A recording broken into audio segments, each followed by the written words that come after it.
Welcome to your next daring adventure. We trust your last adventure was a really fun one, writing down things that made you happy, made your heart sing, brought a smile to your face. But before we move on to the next adventure, we have a question for you. So the question is, in your last adventure, what wins, successes, ahas, learnings, maybe changes in your life happened as a result of that first adventure? And we'd like you to take a moment and really take a moment, not just think about it and rush on, but really take a moment to write those things down. What did you learn from that last adventure? Did you really embrace the whole adventure and get the full learning from it? If you did, fantastic, then let's move on to the next adventure. But if you feel like, I didn't complete it fully, then we'd like you to go back and relook at it and maybe add to your list and take more time. Again, this is not a timed event. You go at your own pace. So if you feel like maybe there's something more to get from that last adventure, then go back, take your time until you feel you're complete. And Rhonda, why don't you review what we did in the last? So remember our 4 steps to transformation. We will talk a little bit more about those as we go through this adventure. Also remember, we talked about mentors, we talked about rituals, and we asked you each to find 1 or 2 rituals that you could make your own and do those on a daily basis. And the dare to act was to come up with a list of things that make you happy. Should have been fun. It should have been fun. We asked you It to should have made you remember happy. to smile. Yes. And to feel that feeling that you get physically when you are happy. And we also earlier talked about your list of the 5 to 7 things that you might want to refer to from time to time, where are fun things to do, relaxing things to do. So make sure you've got that list. So in the future, if you need to kind of chill out a little bit, you can pick from one of those things on your list to go do to relax or have fun. And we also want to remind you as well that as we go through each adventure, we're peeling back another layer of the onion. So we're going to go a little bit deeper each time. And you may have that question, well, what makes me happy? What does that have to do with this? Just continue to trust the process and know we keep peeling back the layers until we get to what's most meaningful to you. And trusting the process is critical. Because, and you that's like your favorite, one of your favorite mantras is trust the process. Because a lot of times we'll be in a process and we'll think, oh, we're done, and we'll quit in the middle of it, or we won't finish it out, and then we miss the best learning and the best aha and the best change. So even if you think you're done with the process, we're going to ask you to go through every single step of the process, because in our experience, if you fully go through every step, you will get to your outcome. And we did mention part of the process may become uncomfortable, it may not. You know, everyone has a different experience. But also knowing if you do become uncomfortable, just to trust the process. There will be a happy at the end. And you know, I know when I'm going through a process, and I know when I quit. Because I know if I'm complete with it or I'm not. And sometimes I'll quit because I get lazy. Sometimes I'll quit because it gets hard.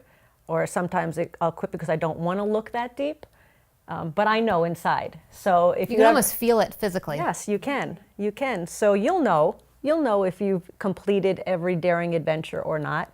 We don't have to tell you. You know in your heart and in your feeling. But yes, so just trust the process and trust yourself.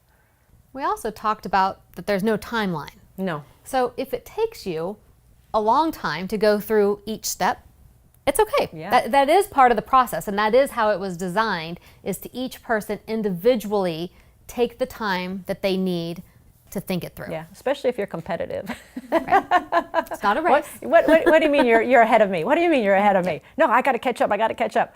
That's not going to benefit you. It's not a race. It's not going to benefit you. So take your time. If it's the first time you've really taken your time, go slow, get the most out of it. So their teaching part of this daring adventure is on a very, very, very important word called why, W-H-Y. And Lisa, what is why? So why is your driver? Your why is your meaning for doing something. Our why is what gets us out of bed every morning. Our why is the pusher. It's our deep internal connection to things. So our why really opens up the pathways to our meaning network. There's so many reasons we can keep going on with why, but the why is why you do what you do. It's that awareness. It's what makes you happy. It's that driver. It's what gives meaning to whatever you're doing, is that why. And that meaning gives direction and it provides discovery. Yeah, and that's a great point, because I have a friend, and he was driving his kids to work one morning, and this driver was in LA traffic, and it's bumper to bumper traffic, you move very slowly, and he was driving, he had this huge smile on his face. And the driver next to him, he couldn't help but notice, and he rolls down his window and he's like, look, look, look. He goes, "You look like the happiest guy in the world. Why are you so happy?" And he goes, "Why?" He goes, "That's why. Why is because for the first time in my life, I have the time, because he's now was financially free, I have the time to drive my kids to school, even if it's in bumper to bumper traffic. That's my why, because I get to be with my kids." So here he is, he's smiling, and we talked about smiling and what makes you smile. That why is the meaning behind the smile, the meaning behind why it makes you happy. And he's a happy guy. That's fantastic. And when you know your why behind different things, that goes back to the neuroscience as well. It gets all those neurons firing up and moving in the direction and on the pathways that works for you. And that is the meaning network. Yes, and so this is one of the key steps into getting you closer to discovering what's most meaningful to you. And you'll notice even when you start to smile, those neurons start, right? The neurons start kicking in even when you just start focusing on what makes you happy. So again, this is just a small step in the overall process to get to the final true change and transformation of what's most meaningful.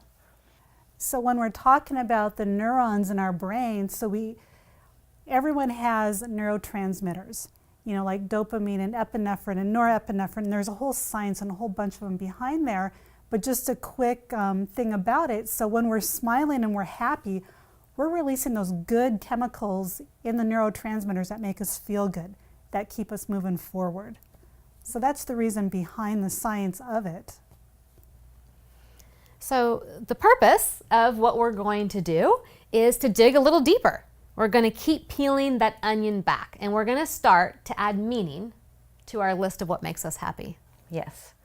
So, your next daring adventure, dare to act.